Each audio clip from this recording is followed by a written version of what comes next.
এমনিতে অনেকেই মনে করে সফর মাস এটা বালা মুসিবতের মাস, কিন্তু আমরা কিতাবপত্রে যতটুকু গবেষণা করে পাই এটা সত্য কথা নয়, এটা আমাদের একটা ভুল ধারণা। কোনো মাস কোনো দিন বালা মুসিবতের হতে পারে না। সফর মাস বালা মুসিবতের মাস কেমনে বলবে? অন্য মাসে কি বালা মুসিবত আসে না? পুরো 11 মাস কি বালা মুসিবত ছিল না? তাহলে বুঝে গেল মাস এর কোনো দায়ী নাই, এখানে কোনো দায়িত্ব নাই। মাসের কারণে কোনো বালা মুসিবত আসে না। বালা মুসিবত কেন আসে? জহারাল ফাসাদু ফিল বাররে ওয়াল বাহর বিমা কাসাবাত আইদিন নাস। আমার আল্লাহ বলেছেন, বান্দা এই দুনিয়াতে এত কষ্ট, অশান্তি, দুঃখ, দুর্দশা এগুলো কেন আসে জানো?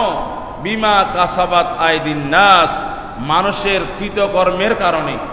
মানুষের কর্মের কারণে সমাজে, দেশে, রাষ্ট্রে, পৃথিবীতে সর্বক্ষেত্রে অশান্তি বিরাজ করে।